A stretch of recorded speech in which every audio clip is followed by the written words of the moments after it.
Thank you very much. Good evening and welcome back to this broadcast. It's the Executive Network, and we're back with you again this Thursday with gladness. Thank you for always being there and for your contribution to our community. We just go straight into uh, our focus for discussion this evening.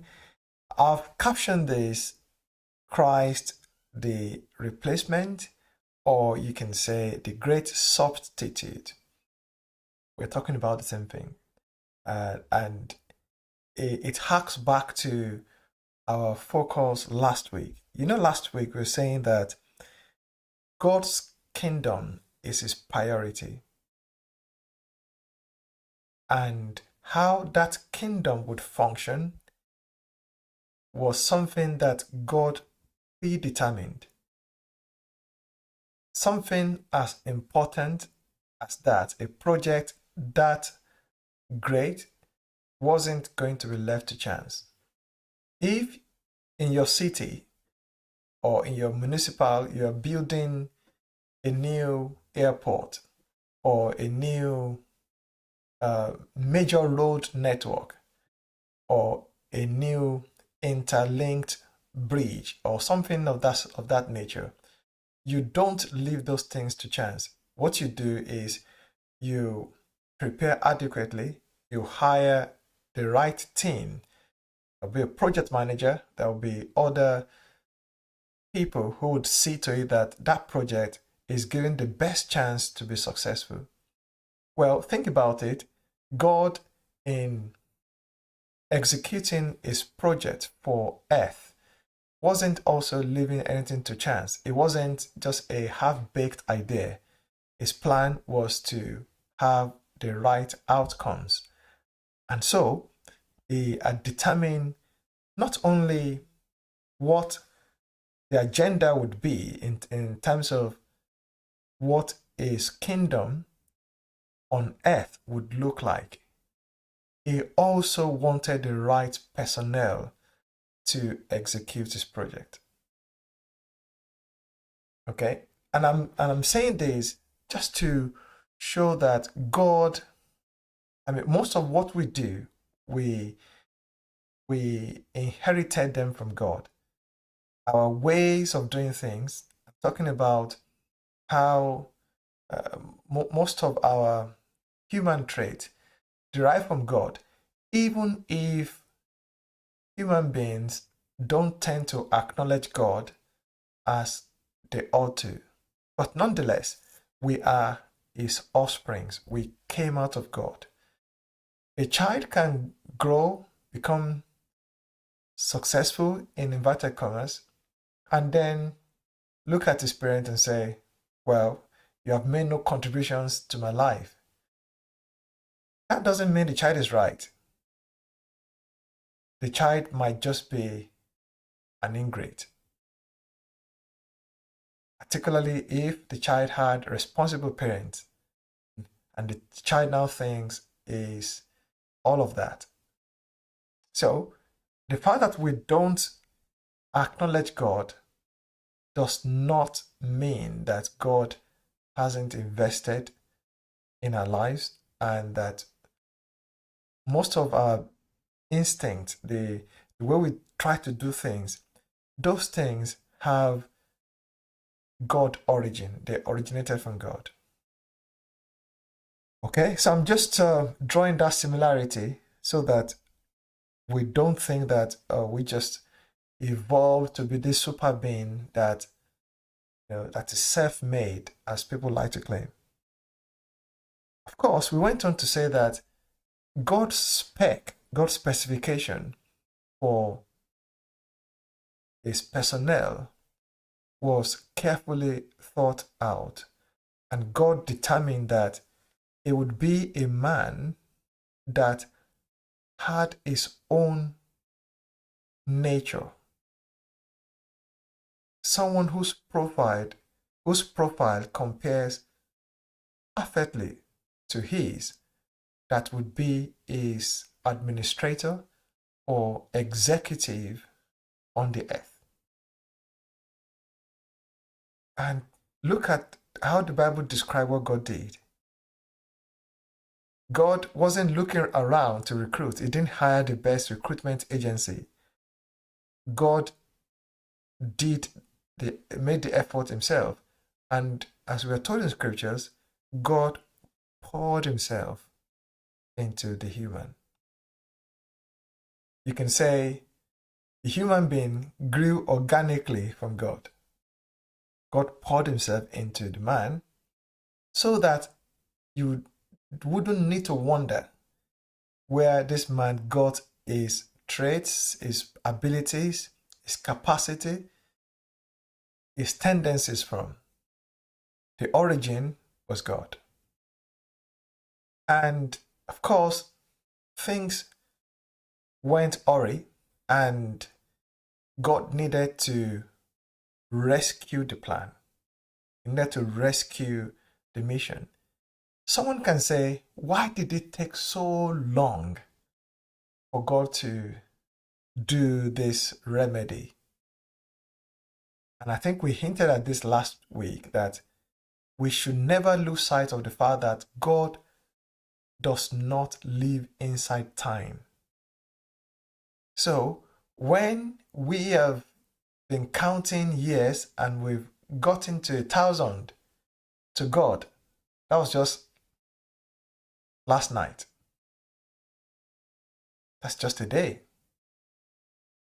Now, that is a figure of speech, or maybe I should call it an analogy, to highlight the fact that God does not live inside time. He lives outside time.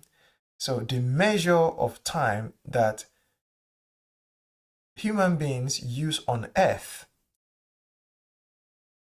is not congruent to God's measure of time. So I think that really should be put to bed, so that when someone is using his own calendar month or measures of days, 365 days makes a year, whilst you're using that to work out, God should have acted quicker. Just don't forget that even if we look at the planets, you would appreciate that a year on each planet differs. So if you go to Mars, or you go to Mercury, let's start from Mercury. Mercury's year is definitely shorter than Earth's year, because the Mercury goes around the moon, or the sun rather, quicker than the Earth does. And the further you go, you find out that what you call a year is a relative concept. Now, God is greater than even our universe and our Milky Way. So, and God is not, measuring his revolution around the sun. God is not revolving around the sun. Matter of fact, everything revolves around God. So he then is the origin of time. So the concept of going around the sun in order to measure time does not apply. So you just put, when you're filling a form and you get something that really doesn't apply to you, you just write NA. So I just wanted to quickly throw that in so that we can, have some better conversations. Some of those conversations really don't make any meaning when we ask God, but God, you're taking too long. But God, you should have fixed it so quickly. Your quickly is not God's quickly.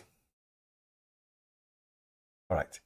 Now, so God was going to fix this problem, but you see, because God's standards, God's intent, God's purposes are permanent. That is, once he decided that it would be his own profile that will administrate earth or the affairs of earth, though resident inside man, he was going to stay with that plan. That wouldn't change under any circumstance.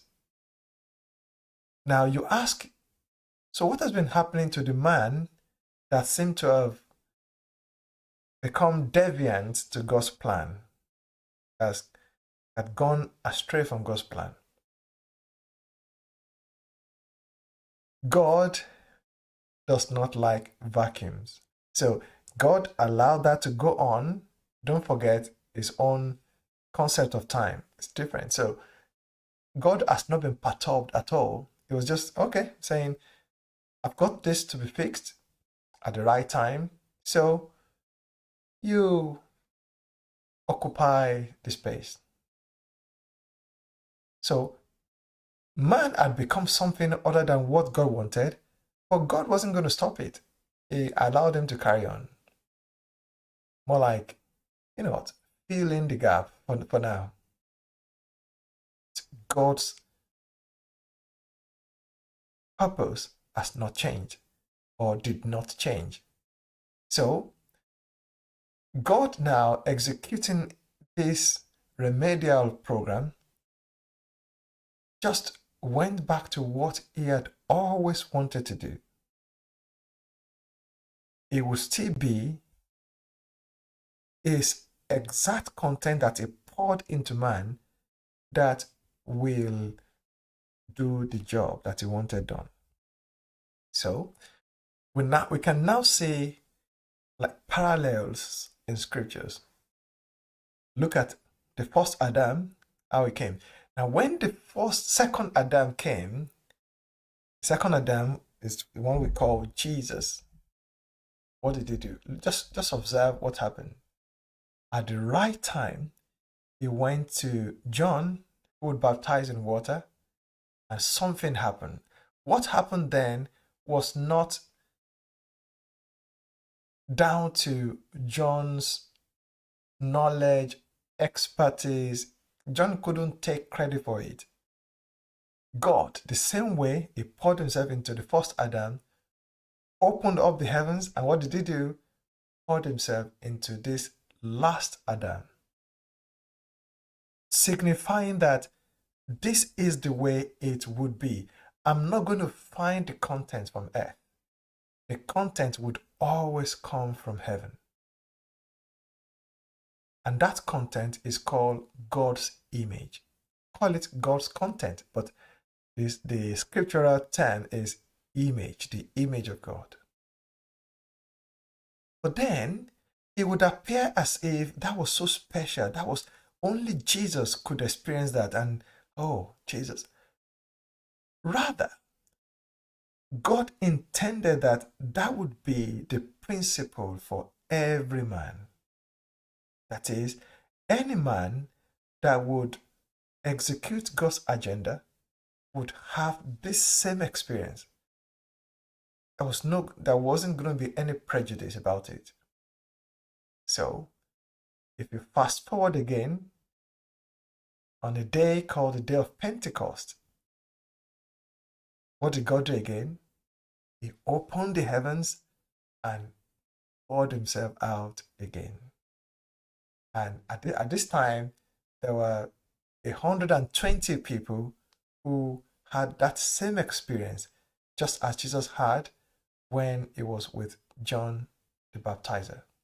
So now, what is this saying? And here is where I want to just establish a few points and we will wrap up. That God's standard for man is himself. If you look at all that Adam was meant to do in the garden, by the way, please observe that garden of delight that we were told about in Genesis chapter 1 and 2, or Genesis chapter 2 actually, was not built, was not planted by man. God planted the garden. And we were told that God put the man that he has created in the garden, the man who had already been filled with himself, God ensured that this man had no involvement in creating the garden. And as a matter of fact, you would observe that man, we're told, was created on the sixth day.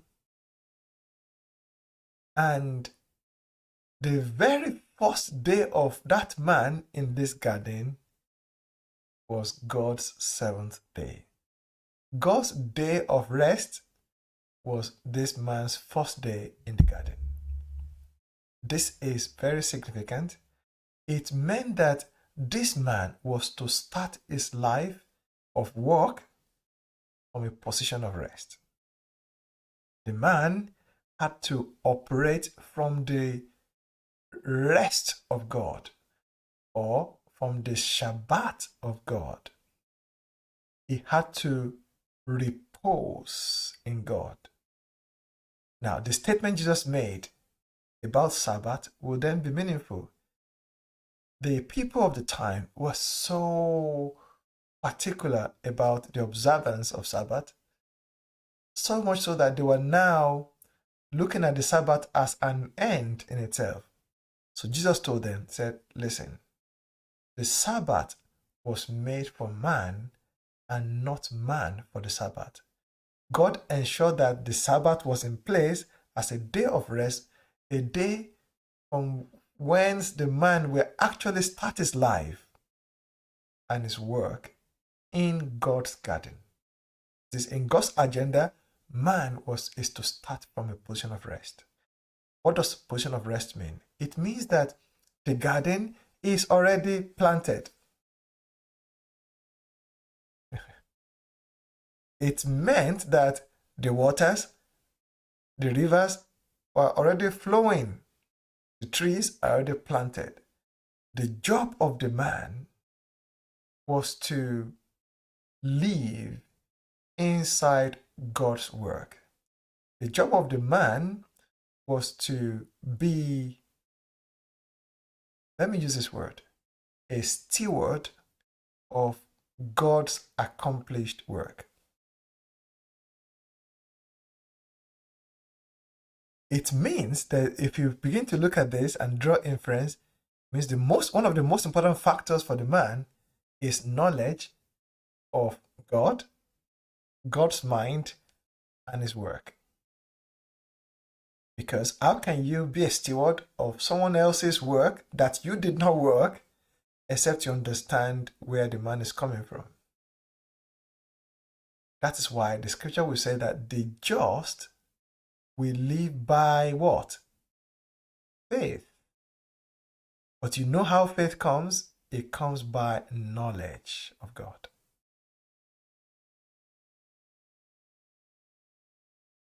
You cannot have faith, confidence in what God has done if you don't know about it. As a matter of fact, the principal work of this man was to discover God's principled way of working. So this is what in the book of Psalm 119, the psalmist said, as I understand the precept of your work, of your word, or of your work, as I understand your precept, I just marvel at your work. I'm paraphrasing. Meaning, the more I'm understanding what you have done, the more I'm filled with awe for you. The more I'm filled with amazement about you. I'm thinking, God, so you planted the garden, you made water flow, and you put the fish in the water, and you put man in there to look after it. Oh God, what an amazing planner you are. The more we understand God's thinking behind this work, the more amazed we'll become about God. All right, let me leave that point and move on. So I was saying that God's standard for man is himself. That is, man will be the content and the sole legitimate content for man. Any other content inside man will be invalid and illegitimate. But guess what? Look at Jesus. You can see the rationale behind the actions of Jesus. Each time Jesus encountered someone who was deemed to be demoniac or demon possessed, look at the absolute lack of tolerance Jesus had for that situation. He would say, "Get out of him now." Why? The body of man was made for God, and God was made to inhabit the body of man, period. Any other arrangement would be untenable. This is the principle. I mean, behind that action. Jesus, did not even tolerate the presence of any demon inside the body of man. The moment, as a matter of fact, the demons also knew. The moment they saw Jesus, they would say, "Hey, no, we know we're in the wrong place. Please, just take it easy on us." In all of the instances. The reason is very simple. The only content that God determined to be in the body of man was God himself. Nothing else. No more, no less. Right. Now, God would be the foundation and the standard for life and of life to the man. I'll keep it simple. God wanted to be the foundation, i.e., is the very basis of life for the man. Man would derive all of his knowledge, all of his meaning for life from God. And God himself would be the reason why that man would live.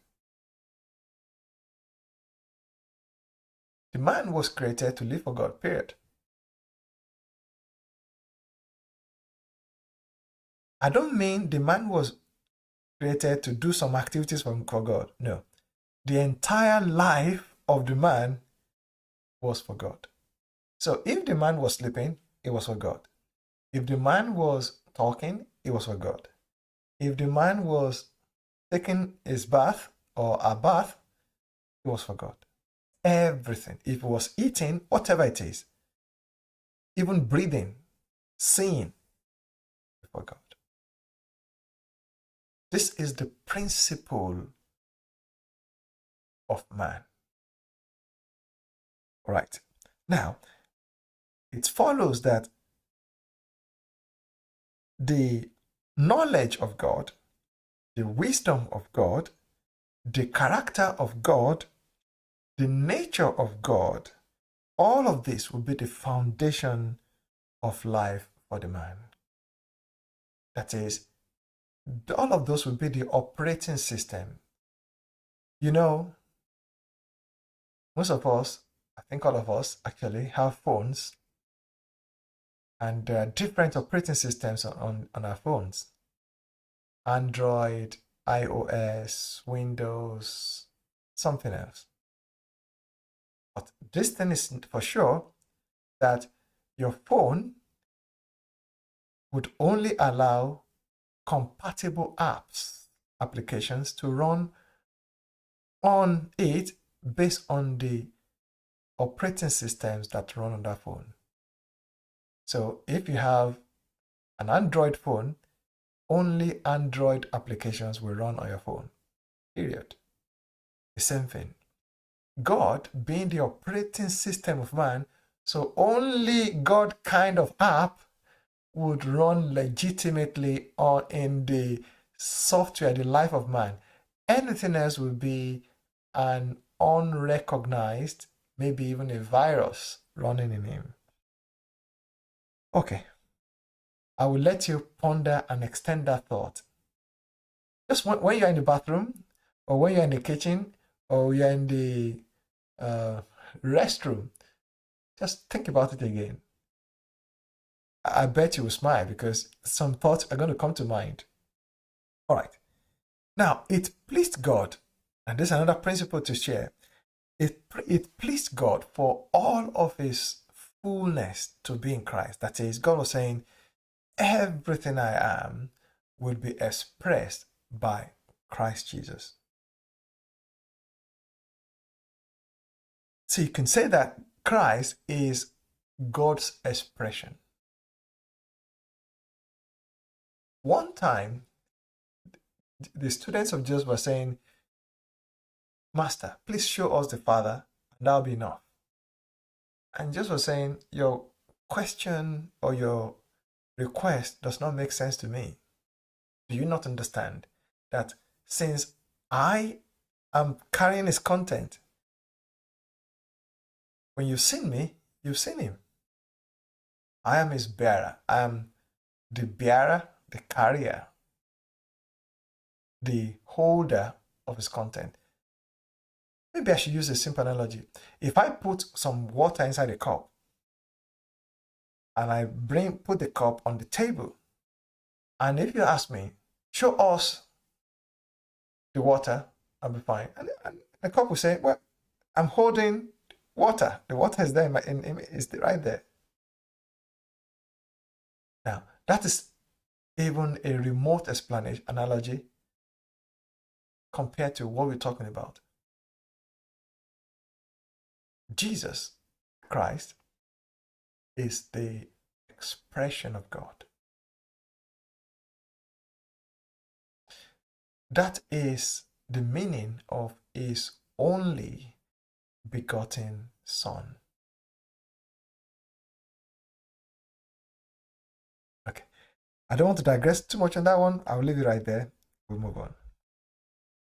All right, so what this implies, and you see, we draw inferences. If you have the principle, you can draw inferences. God's life, therefore, God's life or God's standard of life for the human is Christ. That would be the meaning, or one of the implications, the inference we can draw from the statement God made. This is my only begotten Son, in whom I'm well pleased. Hear ye him. Listen to him. He explains me.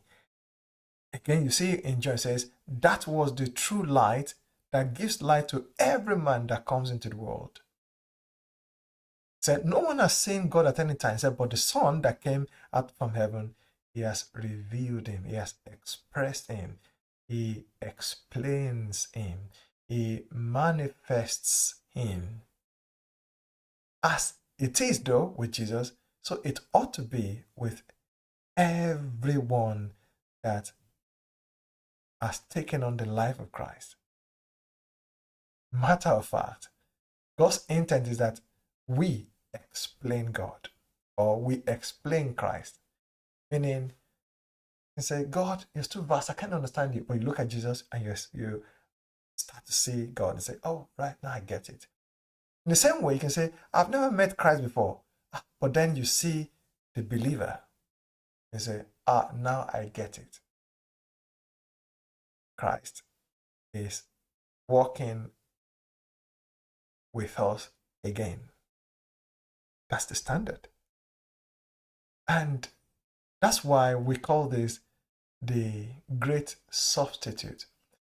And if you look at it, the real point of this discussion is God isn't looking for a different kind of life. After all of this time, he still hasn't changed his mind. His intent is clear and simple. I just want one life. This is my only begotten Son, in whom I'm well pleased. That's it. It means then any other interim kind of life, anything that is standing in between For the time being, God isn't intending that should last.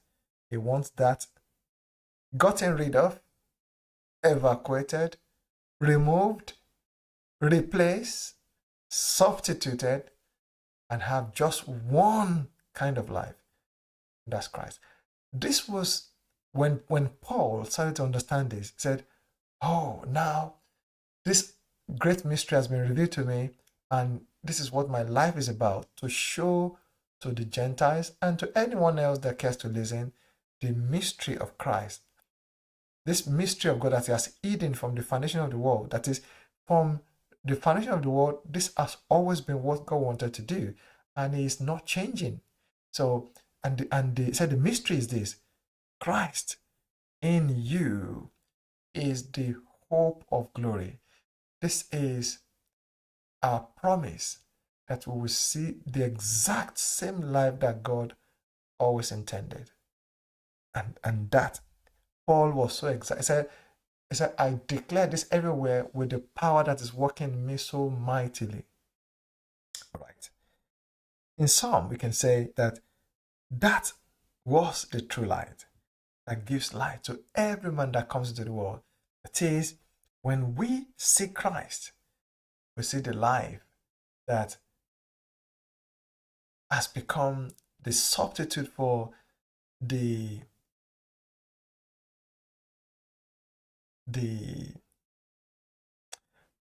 word that's coming to my mind. It's not the one I want to use. Let me keep it very simple. The old life that we once carried. You see, that is God's intent. It hasn't changed, and it's this simple. To complicate it is to lose sight of this intent of God that's permanent, even though it's been there since the world began. God is not intending to see man evolve into some other kind of life. And you now see human being 5.0, human being this and that. Waste of time. Any other life in the body of human beings other than Christ is not God's ideal. And that's why that kind of life does not experience the peace of God. That is why that kind of life cannot express the love of God. That's why that kind of life cannot and does not have the joy of the Lord. You cannot expect to see apple out of a mango tree.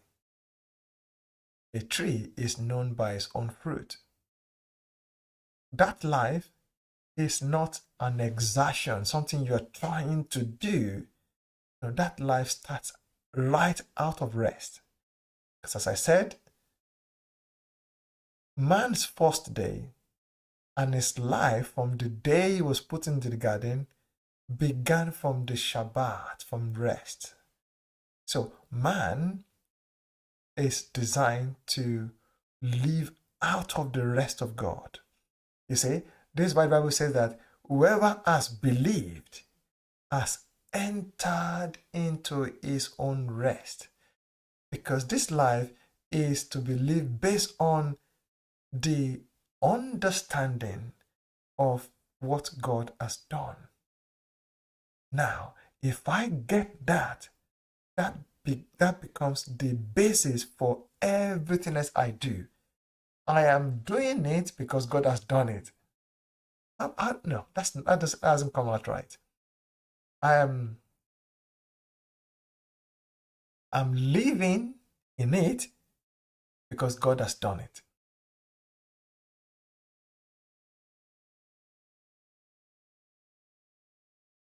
You have a 5-year-old child and you have built a house. You have the children's room. There's a bed in the room. There's a reading table. There's a lamp. the wall, there are walls there. The question is, which of those does the child, 5-year-old, need to install? Even if the child is 20-year-old, the house is built. However, you now ask the child to grow responsibly and to think like the Lord, like the parent, like look, this house belongs to you. You're going to hold the title deed of this house. You must learn to look after this house. We're not asking you to build the house. We're telling you, don't put your trash on your carpet in your room. No. Live responsibly in the house. You're not saying go and dig another foundation so that your room can function. No, the foundation is dug. The house is built. The carpet is laid. But when you drink your drink, don't pour it on the carpet. That's not the way to do it. You say those things. You're not saying go and buy us a new carpet. In the same way, God did not tell man, build the garden, plant the garden. No, he said, maintain it. Maintain it. What man has is maintenance contract, is service contract. Because the garden is still the Lord's. But this man has become God's administrator of it. Not to plant, not to originate a new tree. No, the trees are planted. Keep the dirt off the ground. Don't let the garden become a jungle. Keep it a nice, tidy garden. Yes. So the kind of work the man does in the garden is different. To try to create a new garden will be called toiling. That's why toiling is different from working. When you are trying to do what God's responsibility is or what God does, you are toiling. You're going to break yourself.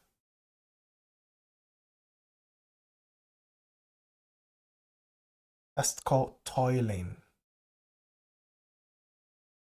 And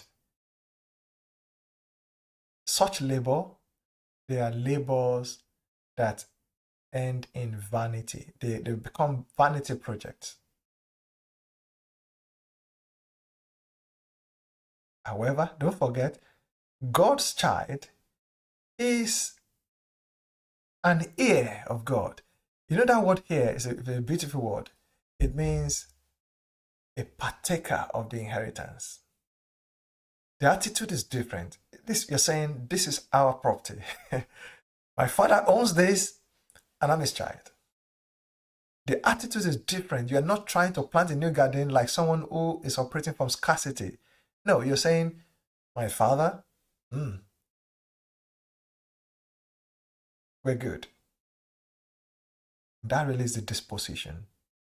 That is what it means to operate from rest. I guess that's what that book that talks about scarcity mentality, that's what it tries to talk about. It is, if you get this, your mindset, you don't think lack. You don't think. It's not about how much you have in your wallet. No. It's the fact of your heritage, your patrimony. I have an heritage. And that consciousness shapes attitude, shapes what you say, how you act, how you carry yourself, because you're conscious of your inheritance, that I am an heir of God and I have joint heirship with Christ. That's what the Bible tells us. And that's exactly where we live it. Thanks for joining us. It's been a good discussion. Please share your thoughts and comments. And until next time, stay blessed. And remember, you are a heir of God because God put the right substitute back into us. And that substitute is Christ. God bless you and good night.